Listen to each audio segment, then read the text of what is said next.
pessoal do Direito do Trabalho em Foco, hoje aqui com uma aula especial do curso de súmulas do TST.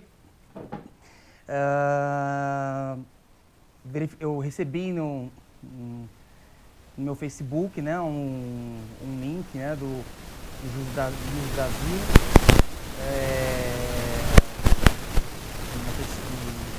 um usuário do site trabalhista, chamado Trabalhista Ninja, é o nome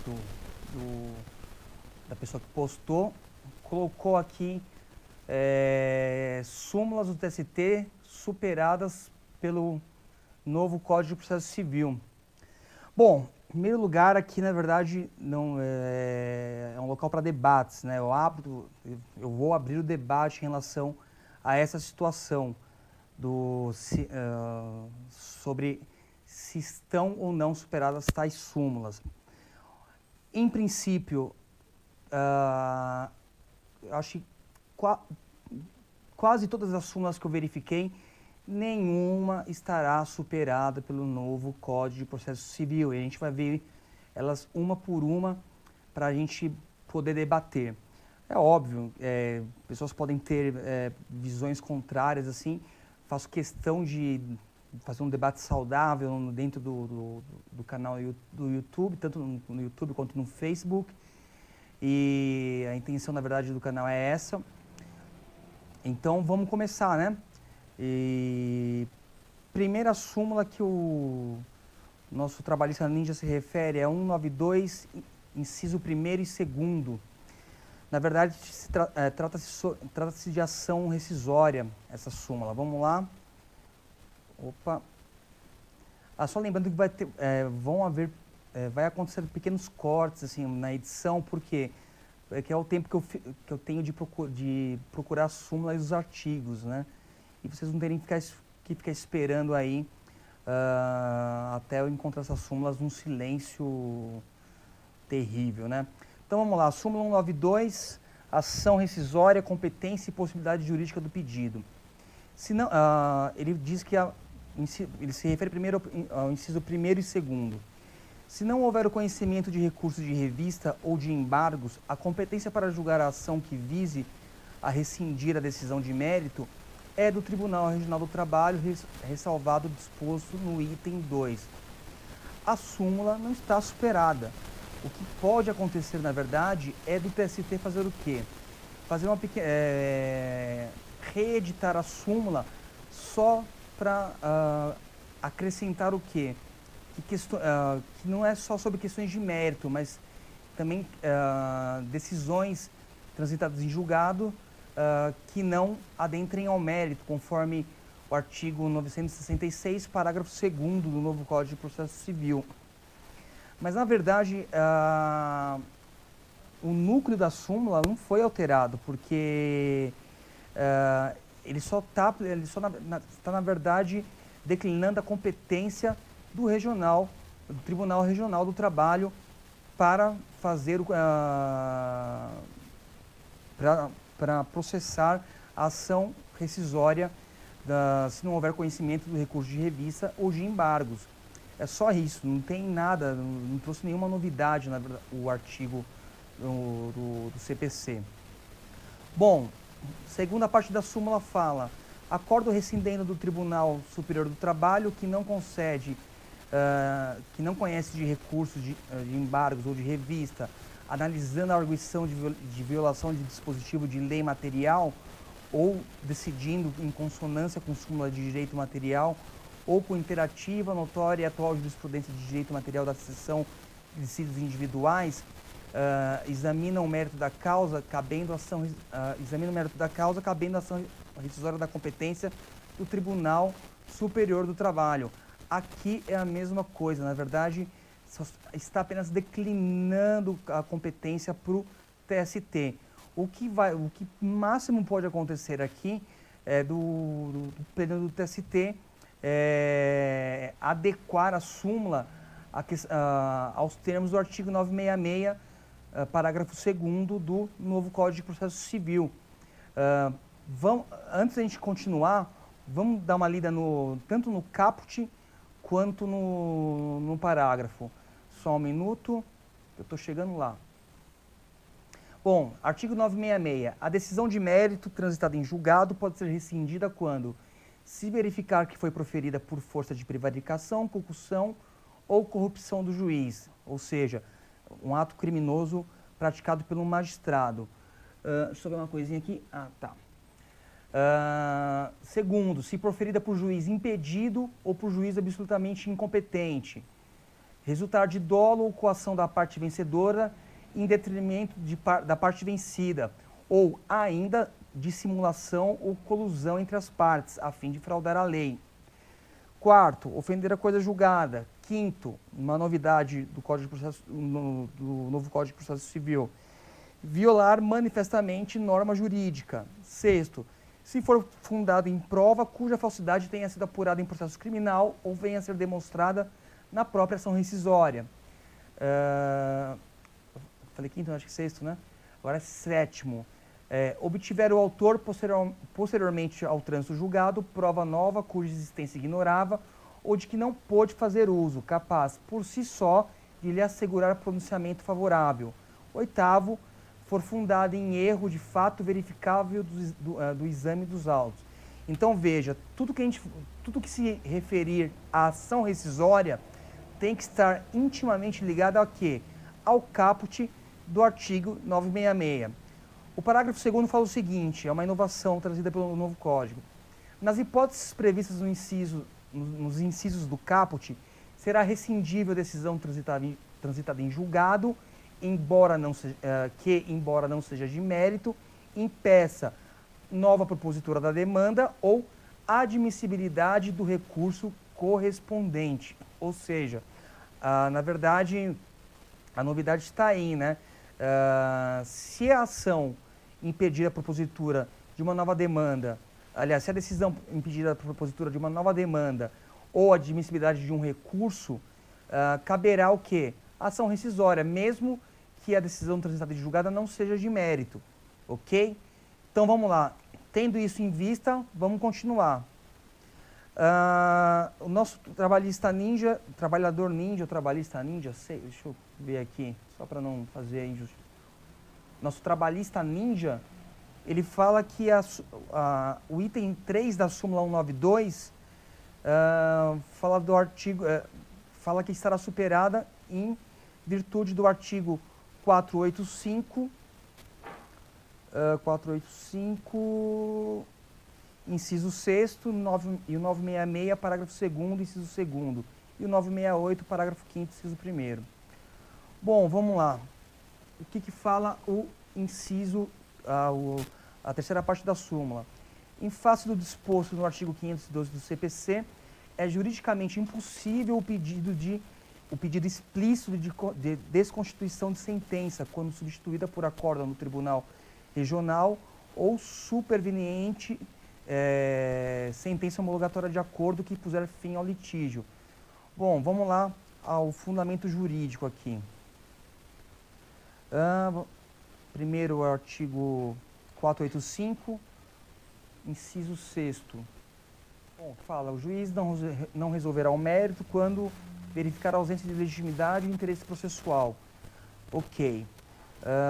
Por enquanto, nada que justifique que a súmula esteja superada.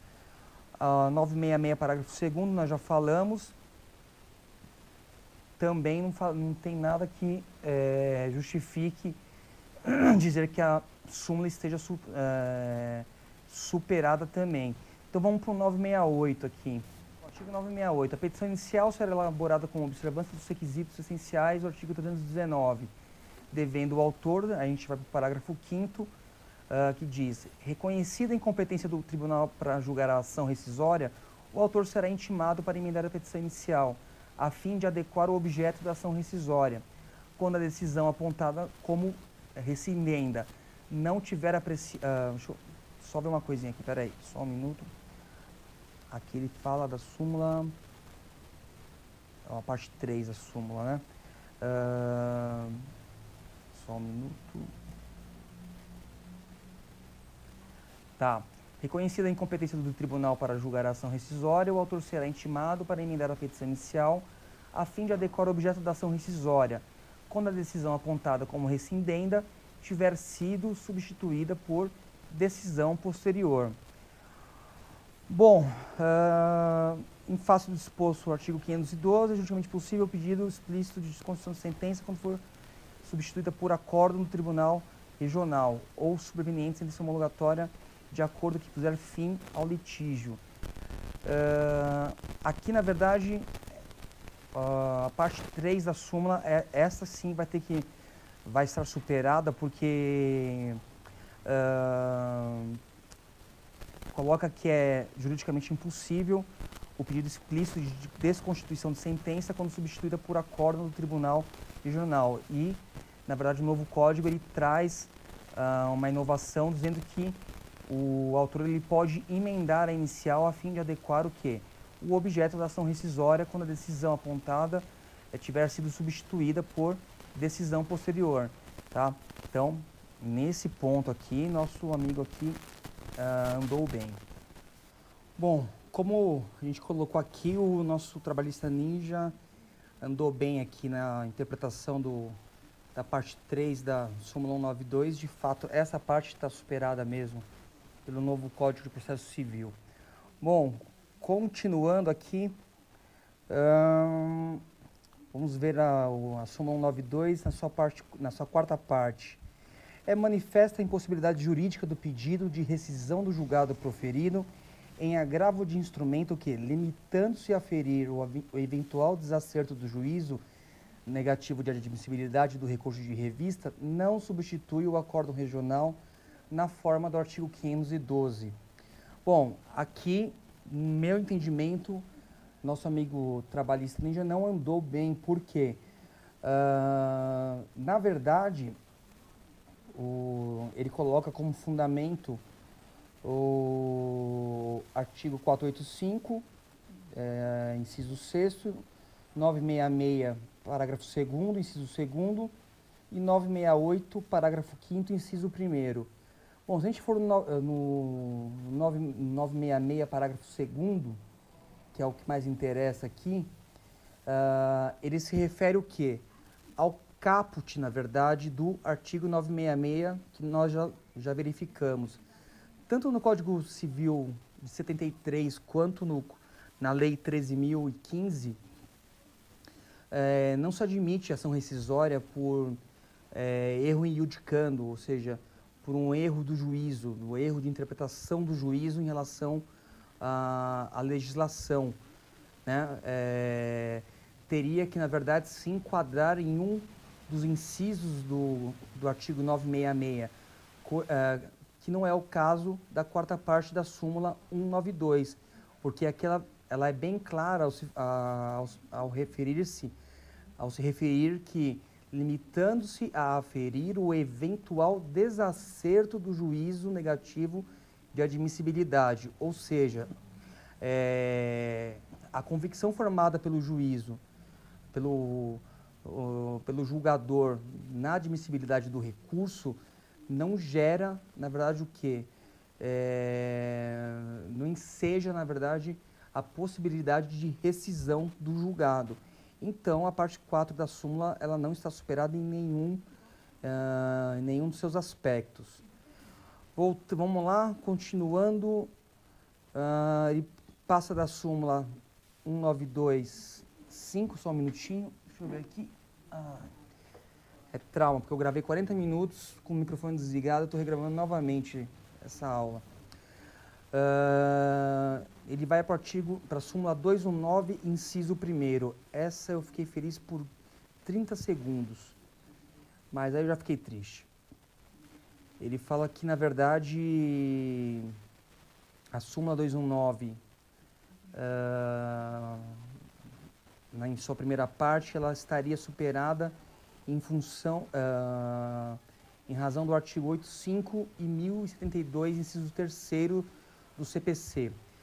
Tanto o artigo 85 quanto o artigo 1072, inciso 3º do CPC, do futuro CPC, da Lei 13.015, eles se referem, na verdade, à sistemática de pagamento de honorários advocatícios.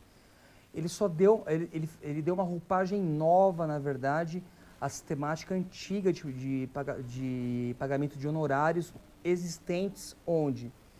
No Código de Processo Civil de 73. Só que a Justiça do Trabalho, como se sabe, a presença do advogado é prescindível.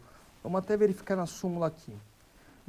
Na Justiça do Trabalho, a condenação ao pagamento de honorários advocatícios, nunca superiores a 15%, não decorre pura e simplesmente da sucumbência, contrariamente ao disposto no Código de Processo Civil da Lei 13.015. É sempre baseado na sucumbência, tanto na fase de conhecimento, quanto na fase recursal e na fase de execução. A única diferença da fase de execução é que a execução tanto resistida quanto não resistida cabe pagamento de honorários, tá? Então, só que aqui na Justiça do Trabalho, além disso, a parte ela deve estar assistida por o sindicato da categoria, comprovar a percepção de salário inferior ao dobro do salário mínimo ou encontrar-se em situação econômica que não lhe permita demandar sem prejuízo do próprio sustento ou da respectiva família. Então, a súmula 219 de longe está superada, ela vai continuar em vigor aqui. A Justiça do Trabalho vai manter o entendimento de que os honorários advocatícios não serão cabíveis, no meu entendimento, óbvio, não serão cabíveis na Justiça do Trabalho porque não se tem a imposição da presença do advogado. O advogado continua sendo prescindível e o ius variandi do autor da ação está preservado. Então, a súmula 219 não está superada, não será superada com a entrada em vigor do novo Código de Processo Civil. Bom, continuando aqui, súmula 259, vamos lá rapidinho.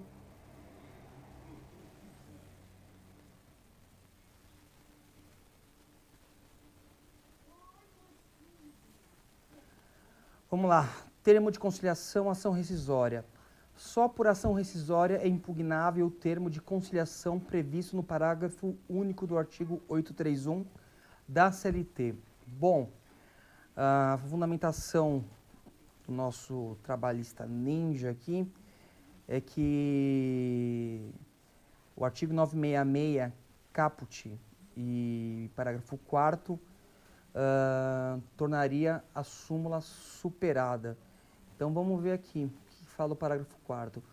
Os atos de disposição de direito praticados pelas partes ou por outros participantes do processo e homologados pelo juízo, bem como os atos homologatórios praticados no curso da execução, estão sujeitos à anulação nos termos da lei.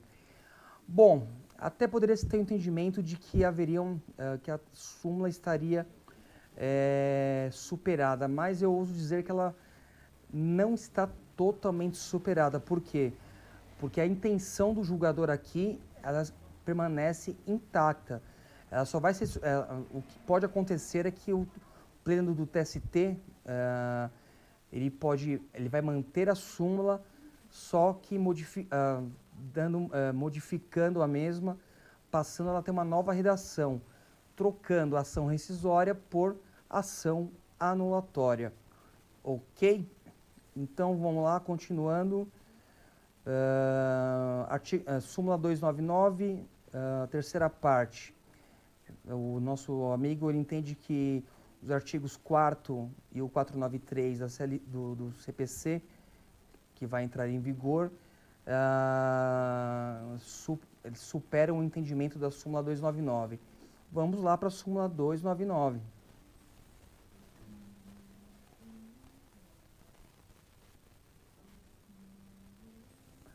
Bom, ação rescisória, decisão rescindenda, trânsito em julgado, comprovação, efeitos.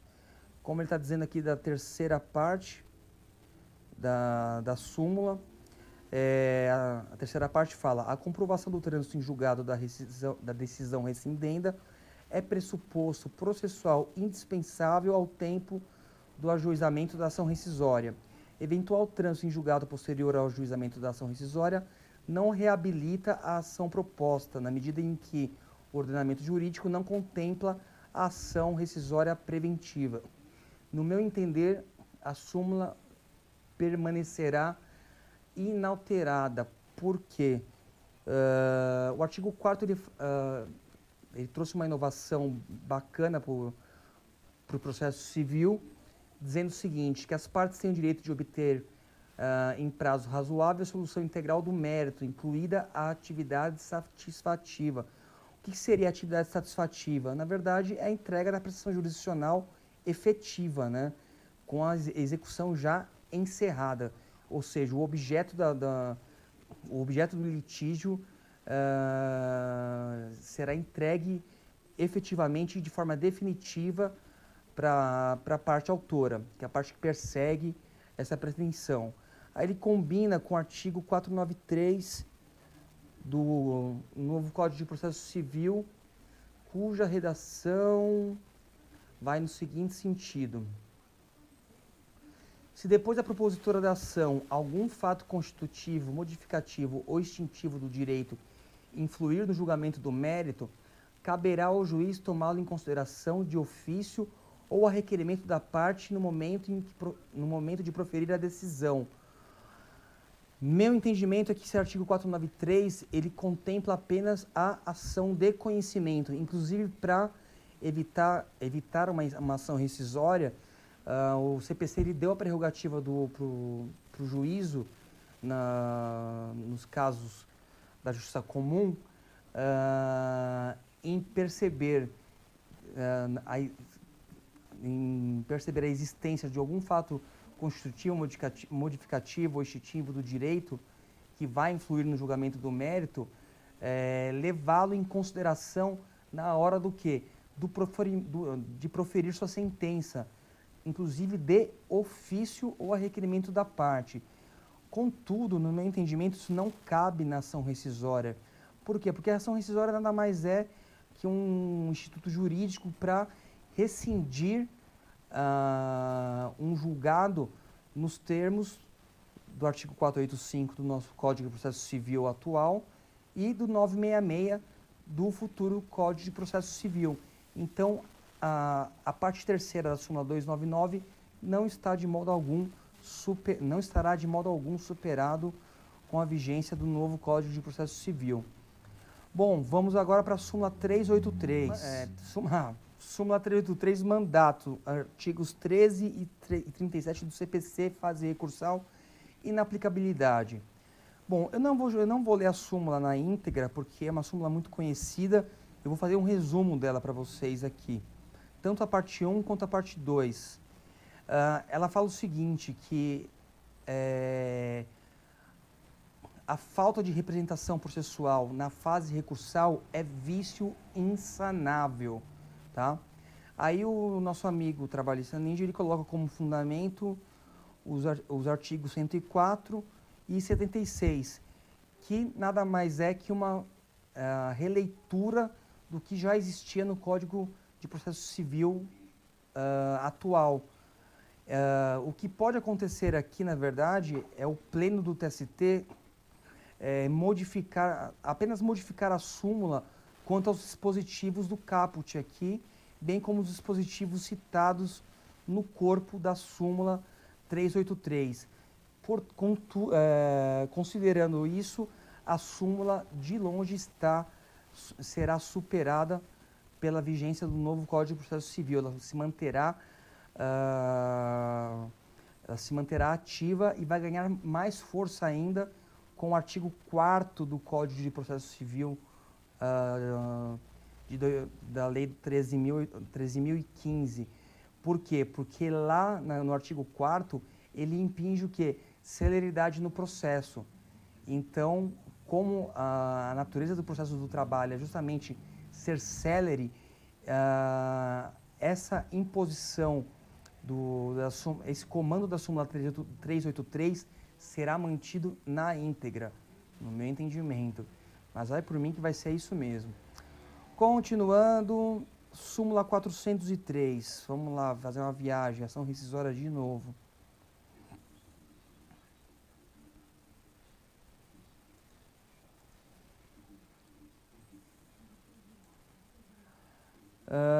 súmula 403, ação rescisória, dolo da parte vencedora em detrimento da vencida. Artigo 485, inciso 3º do CPC. Bom, vamos ver aqui se tem alguma parte específica da súmula aqui que ele falou. Parte 2 da súmula 403. Se a decisão rescindenda é homologatória de acordo, não há parte vencedora ou vencida, razão pela qual não é possível a desconstituição calcada no inciso 3º do artigo 485, dolo da parte vencedora em detrimento da vencida, pois constitui fundamento de rescindibilidade que supõe solução jurisdicional para a lide.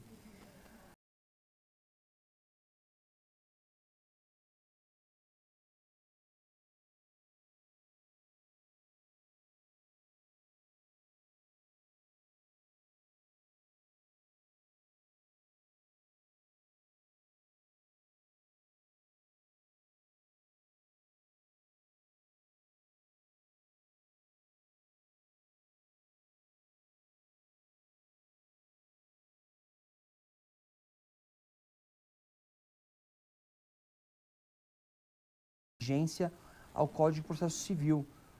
E o Código de Processo Civil em nada modifica as súmulas que já são consagradas pelo TST.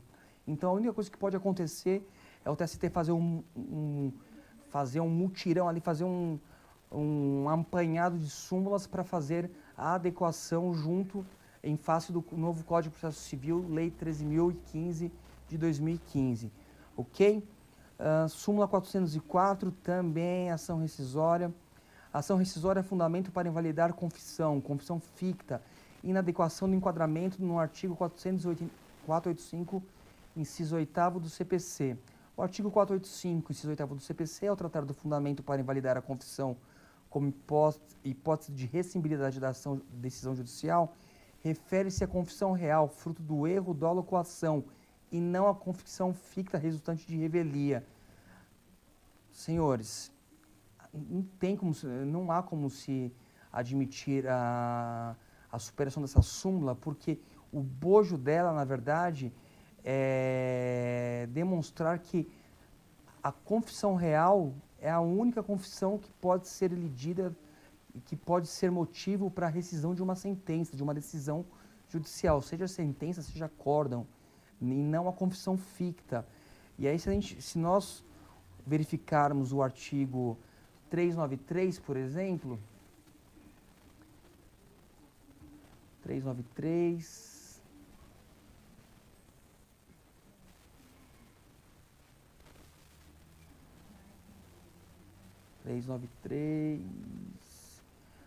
fala que a confissão é irrevogável, mas pode ser anulada se decorreu de erro de fato ou de coação. Aqui se fala de confissão real e não ficta, que é atraída pela questão da revelia. Bom, vamos lá.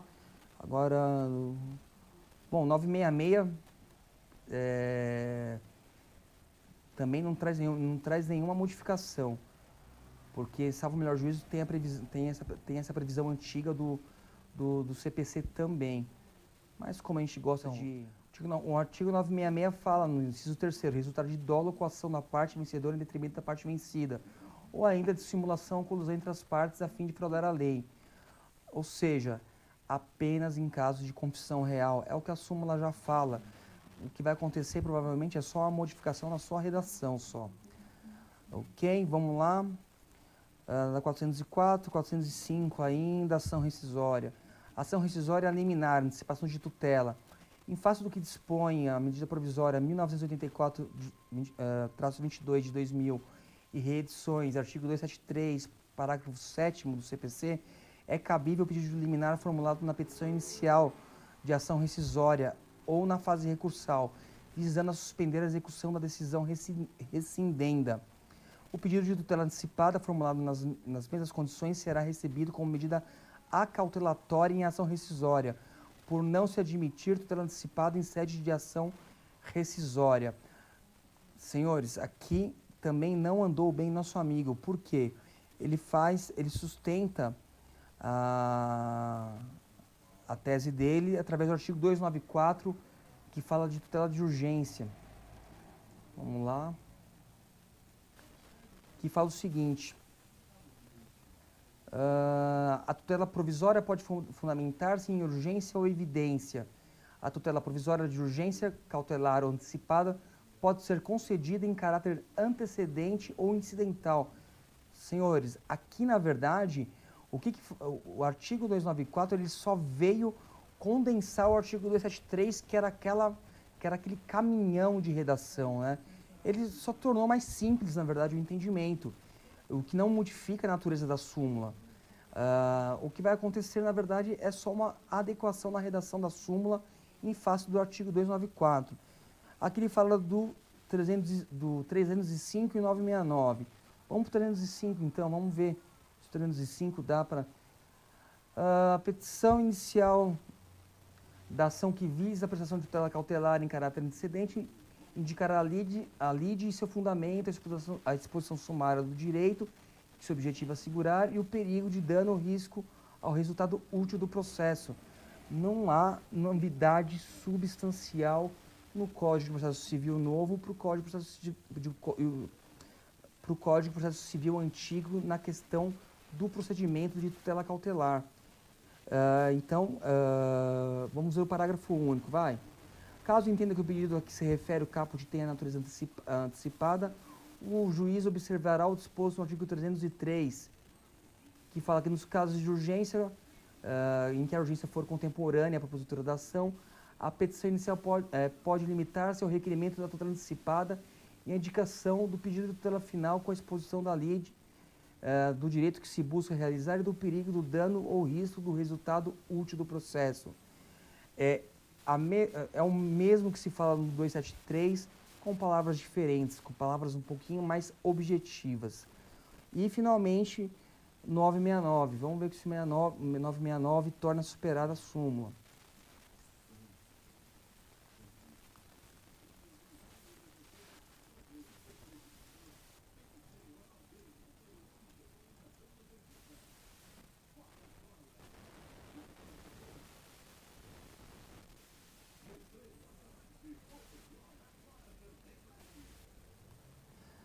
O artigo 969 fala: a propositura da ação rescisória não impede o cumprimento da decisão rescindenda, ressalvada a concessão de tutela provisória.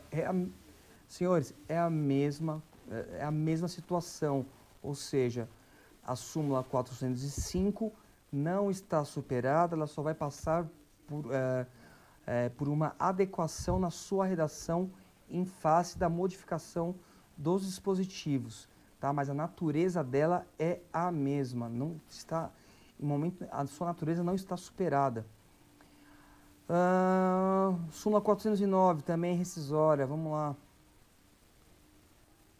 Ação rescisória, prazo prescricional, total ou parcial, violação do artigo 7º, inciso 29 da Constituição Federal de 88, matéria infraconstitucional.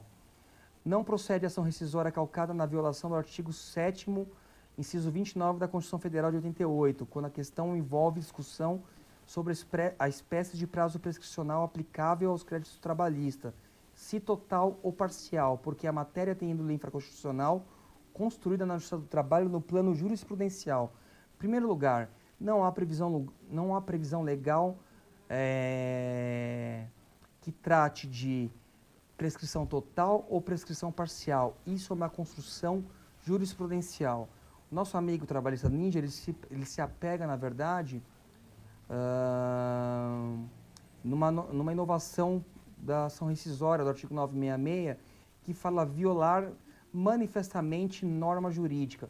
Jurisprudência não é norma jurídica.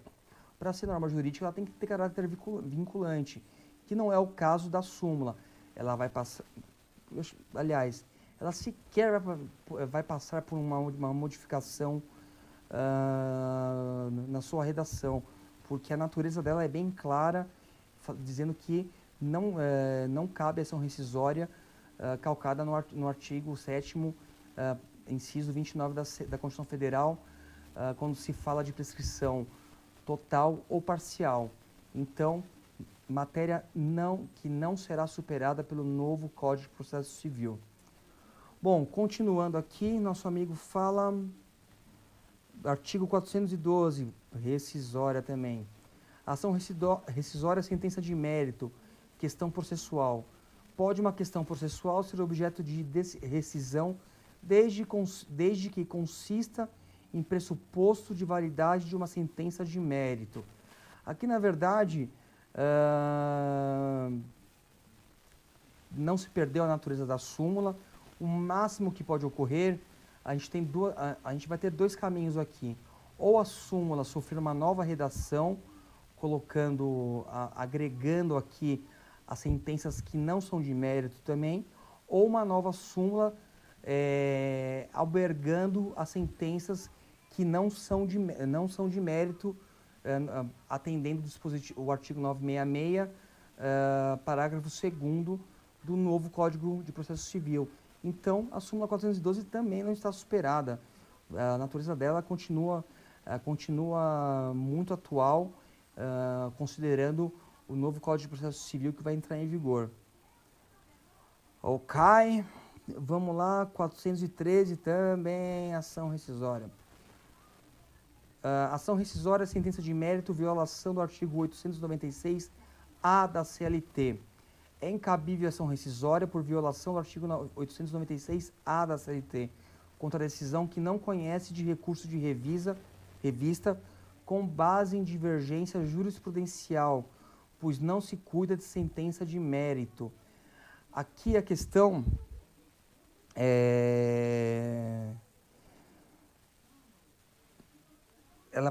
essa súmula talvez ela tenha que passar por uma adequação em função dessa última parte, por dizer que não se cuida de sentença de mérito, mas o bojo da súmula 413, na verdade, é a questão da divergência jurisprudencial, ou seja, independente se a sentença é de mérito ou não, na verdade, a questão principal da súmula, ela fala de não conhecimento de recurso de revista com base em divergência jurisprudencial, ou seja, ela não se enquadra em nenhum dos incisos do artigo 966 da CLT, sequer no parágrafo 2º do artigo 966, porque quando ela fala de admissibilidade do recurso correspondente, ela tem que estar intimamente ligada ao quê? Ao caput do artigo, ao caput e aos incisos do artigo 966. Ou seja, a súmula não está superada porque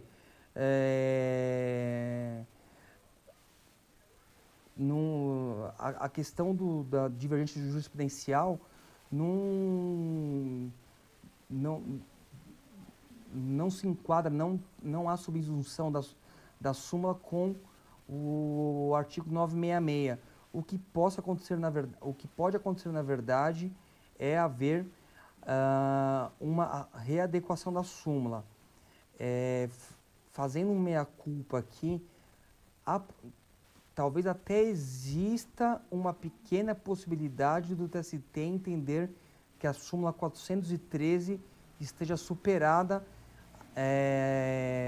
editando assim uma nova súmula para tratar do mesmo tema. Bacana? Mais um ponto para o trabalhista ninja. Não vamos ser tão intolerantes assim. Continuando aqui, nosso amigo ele reporta agora a súmula 417, parte 3, dizendo que ela estará superada em face dos artigos 520 e 835, parágrafo 1º do novo CPC. Então vamos lá, 417, parte 3. Em se tratando de execução provisória, fere o direito líquido e certo do impetrante a determinação de penhora em dinheiro quando nomeados outros bens a penhora, pois o executado tem direito que a execução se processe da forma em que lhe seja menos gravosa nos termos do 620 do CPC. Vamos para o 520 aqui no novo Código de Processo Civil. Vamos ver se eu tenho um entendimento formado sobre isso já.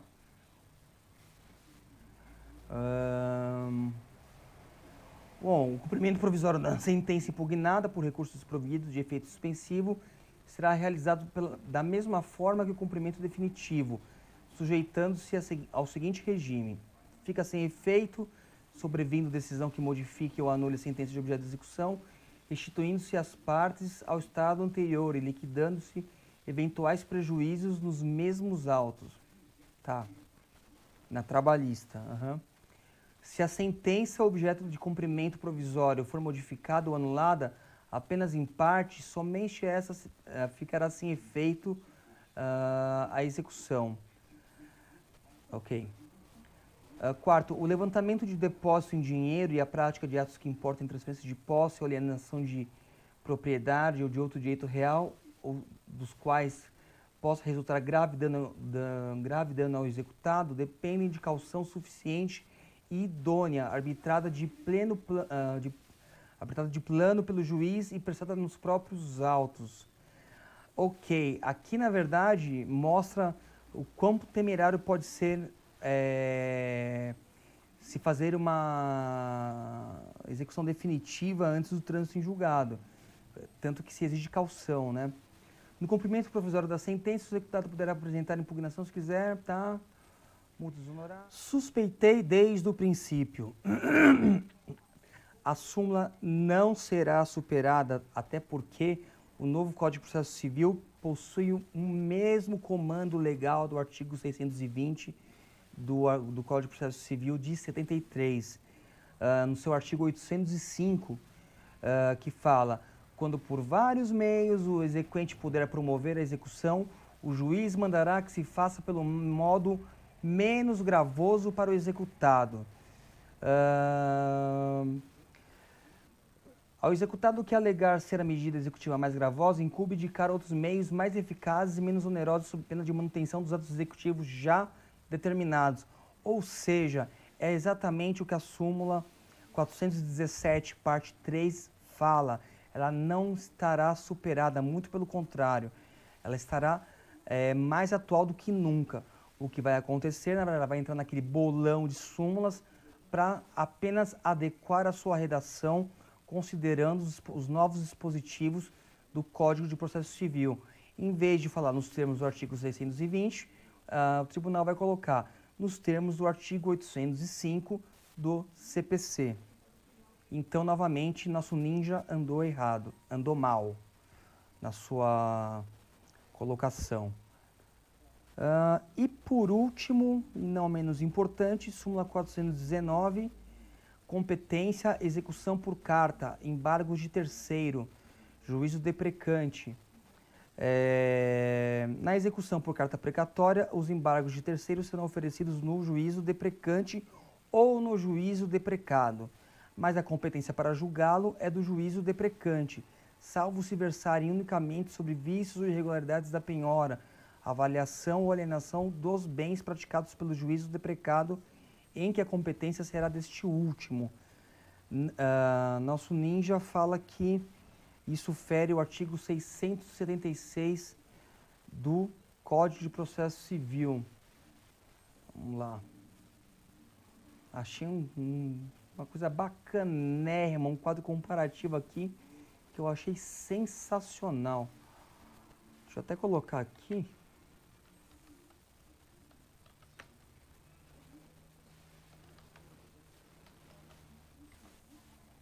Ok, já tem, tá bonitinho aqui. 676. Bom, na verdade, no Código Civil, de Processo Civil atual, os embargos eles podem ser distribuídos em autos distintos perante o mesmo juiz que ordenou a apreensão. E o artigo 676 fala que é no juiz, vamos lá, peraí, no juízo que... Tá. Os embargos serão distribuídos por dependência ao juiz que ordenou a constrição e autuados em apartado. Tem o parágrafo único. No caso de ato de constrição realizado por carta, os embargos serão oferecidos no juízo deprecado.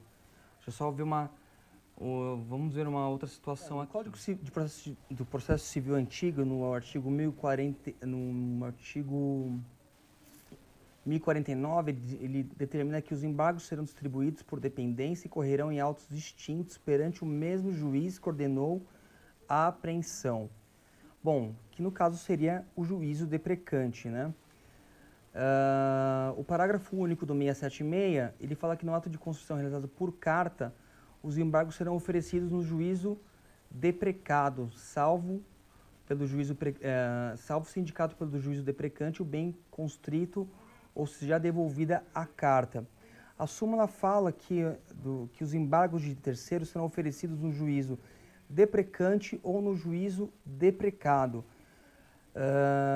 Mas a competência para julgá-los, enfim, como já foi colocado, isso não se modifica.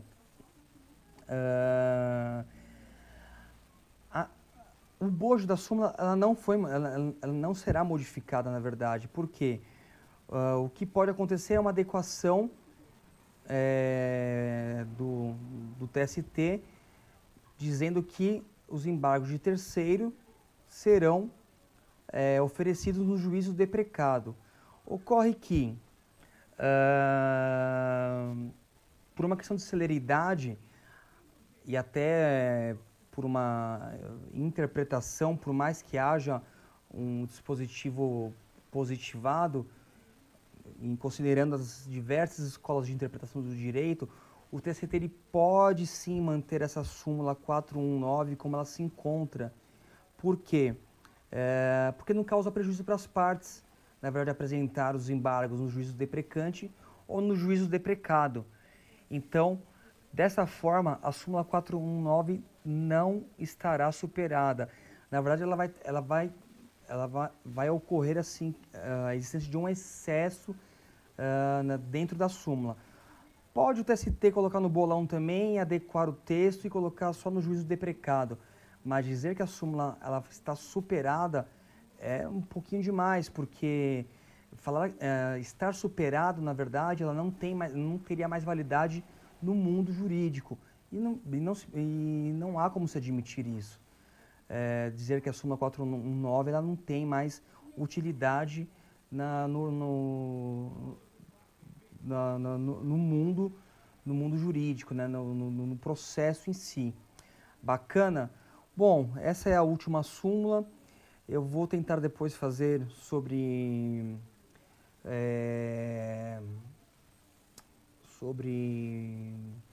as OJs também.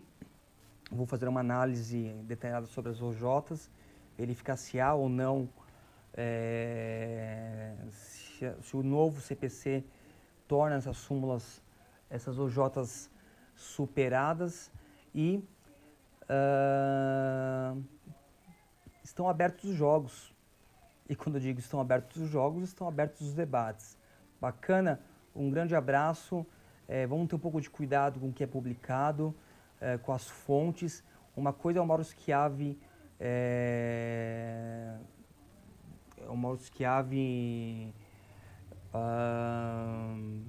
publicando uma situação dessa, que é muito mais confiável. Não só o Schiavi, né, mas outros doutrinadores também, como o Dr. João, desculpa, doutor, que na hora me deu um branco do seu nome. O senhor é até meu amigo no Facebook aqui. Dr. João Humberto Cesário, que ele é juiz da 23ª região, lá em Mato Grosso do